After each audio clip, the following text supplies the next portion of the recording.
Hi guys, my name is ASSYL and welcome back to my channel where usually I talk about whatever. Recently I've touched the topic of LinkedIn and why it's so ghetto and toxic. Today I decided to touch the topic of LinkedIn influencers. I know what you're thinking. It is a thing. It's in fact a bigger thing that you think it is. LinkedIn influencers are the layer of society that I'm generally scared of.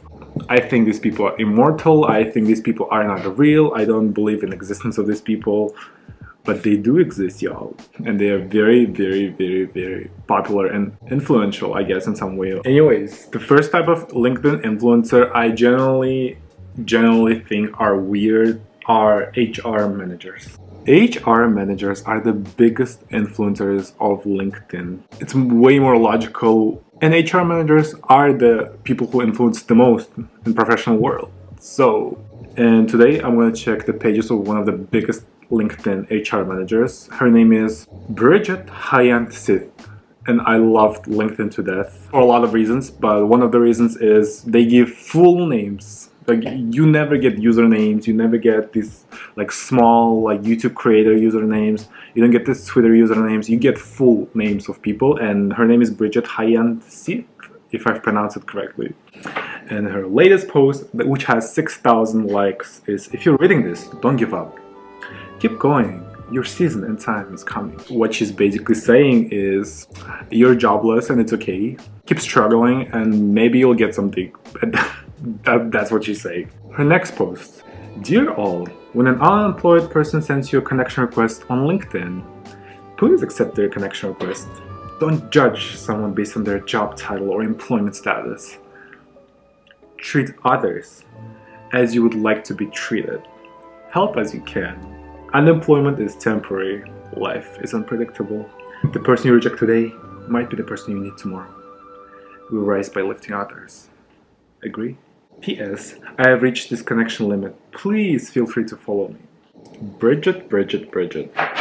Aren't you the nicest HR manager in the world? I like how she's describing these unemployed people as if they were sick, like with corona or something.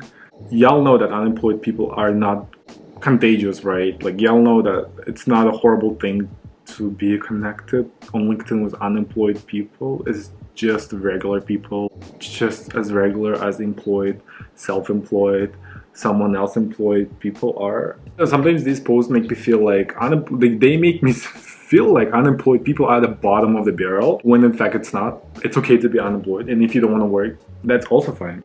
And if you can find a job, that's also fine, okay? But there's no need to describe them as, oh, check their connection requests. Feel bad for them, do some charity work. It will pay off. That's not how it should be. That's not how it should be. Also, with these HR managers, how can you be HR manager but not be an HR manager of the company?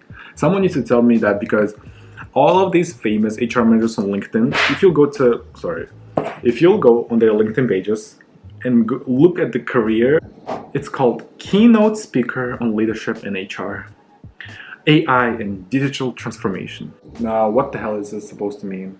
What the hell does that supposed to mean? And earlier career stages of her work experience, let's say it's author of. And there's no real HR manager experience, unless maybe it's hiding something.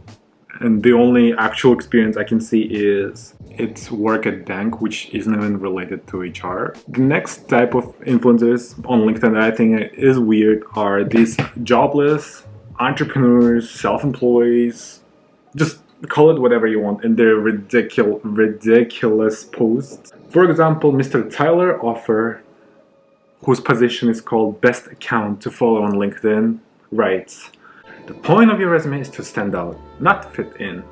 Change proficient in Microsoft Word to ping pong master. Change detail-oriented to didn't know what I wanted to do after college, so I took a gap year. Change good communicator to Google expert. Anything I don't know, I can find out very quickly on Google. Don't be exactly like the other 100 people applying for the job. Be different." Mr. Tyler Offer, let's see who you've been even working as. Oh, this person actually worked on LinkedIn. He worked as business leadership program. associate, whatever that means. Another beautiful post by Paul F. bin Umar, the entrepreneur in digital platforms at 24/7. He's been working non-stop, y'all, grinding and hustling. Nobody cares about your degree when you drive a Ferrari. Is it true, Paul? Is it true? Another tremendous and marvelous post by Daniel Abrahams. I bought her a coffee. No big deal.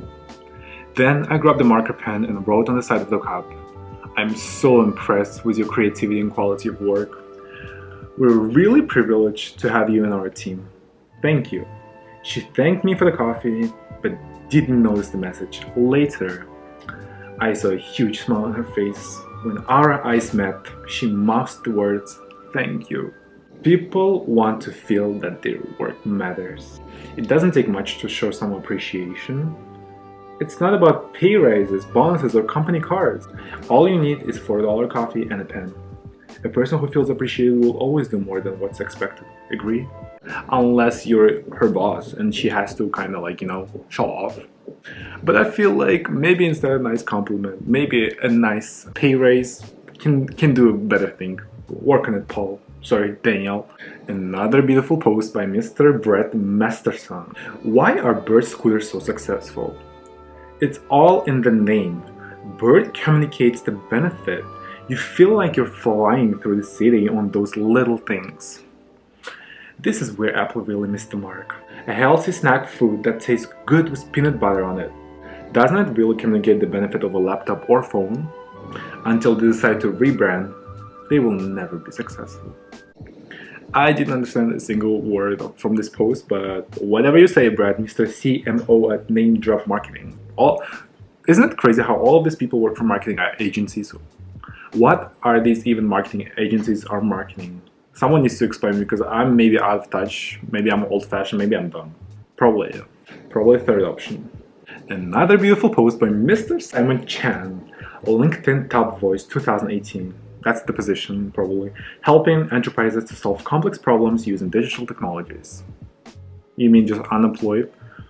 I saw a guy at Costa Coffee today. No iPhone, no tablet, no laptop. He just sat there drinking coffee. Then I saw something even more strange. Another guy pulled up a chair and started having a conversation with him. Question: is conversation a dying art?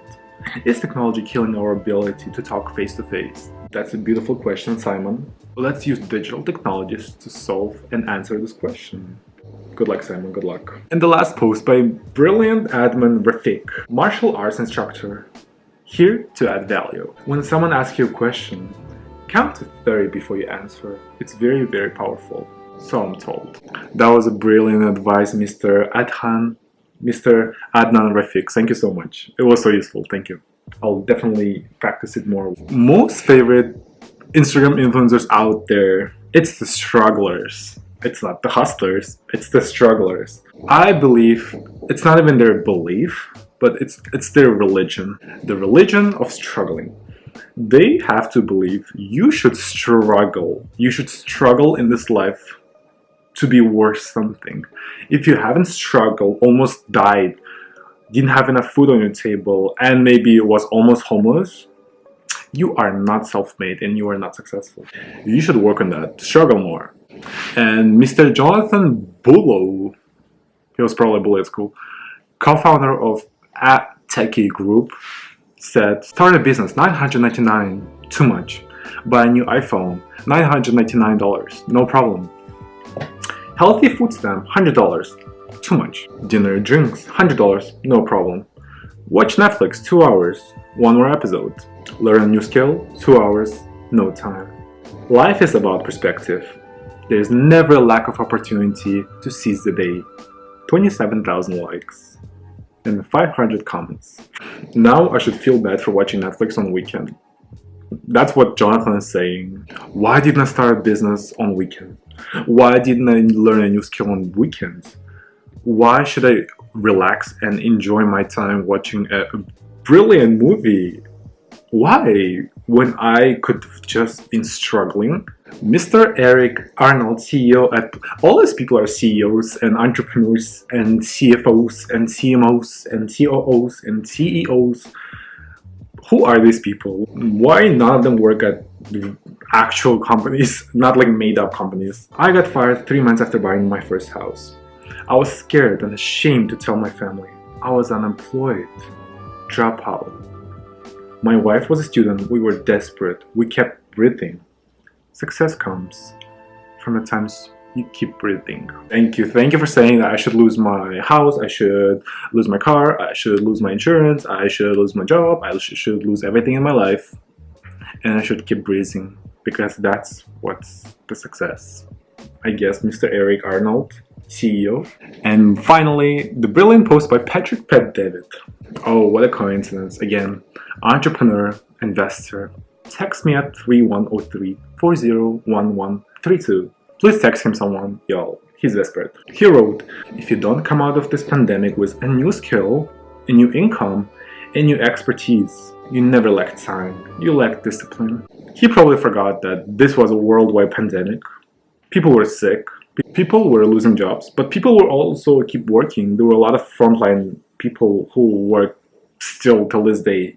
And if you didn't come with a new skill while saving lives, and if you didn't have a new income while working 5 days a week, and if you didn't have a new expertise, whatever the hell that means, while going to school every single day, they basically saying you're worthless. You're worthless according to Patrick B. David. Do better. Okay, final post. I love this post so much. Mr. HR, Miss HR, and open for collaboration, meaning that she's looking for a job. This is the language in LinkedIn. Looking for collaboration means looking for a job. Open for perspective, looking for a job. Ready to communicate, looking for a job. So it's not that deep. It's not that deep, y'all. A few months back, I was rejected in an interview. I was very depressed for some days because I wanted to work there. But today, I'm equally happy as well as proud. Today, I got a call from the same company where I applied for the HR profile. He said his company wants to work with me. Even they were offering me 50% hike on my current salary, but today I rejected the offer. Sometimes your rejection means redirection to your goal. Whatever that means, Samantha. And once again, I promise you this is the last one. Mr. Founder and CEO at Fit Team, Christopher Hummel, who's all over the LinkedIn. Every time I open the LinkedIn, he's literally there. I've been fired, I've been broke, I've been rejected, I've been betrayed, I've been laughed at, I've been ghosted, I've been ignored. Fall down 7 times, get back up 8. A setback is an opportunity for a comeback. Agree? I cannot physically describe to y'all how many times I've seen this post. I was helping grandma, I ran over the dog, I helped refugees, I helped a squirrel, I helped a snake, I helped a laptop, I went to Best Buy to save some people, I was a firefighter, I was helping people who were swimming, but still made it to an interview. So you lazy ass don't have a single excuse to be late for an interview. Sometimes reading this post, it generally makes me laugh, and I wish nothing for the best for them because they keep me laughing. They keep me being interested in life, because LinkedIn is literally one of my favorite guilty pleasures, because I read LinkedIn every single day. I wake up and go to LinkedIn. I'm at work and I go to LinkedIn at break. I come from work, I'm on LinkedIn. Before I go to sleep, I check the LinkedIn. I've been promoting them so much lately just by word of the mouth. Anyways, thank you so much, y'all, for watching this video. Thanks, and I'll see you in the next one, hopefully. Stay safe, bye. Wait, how to freaking turn this off?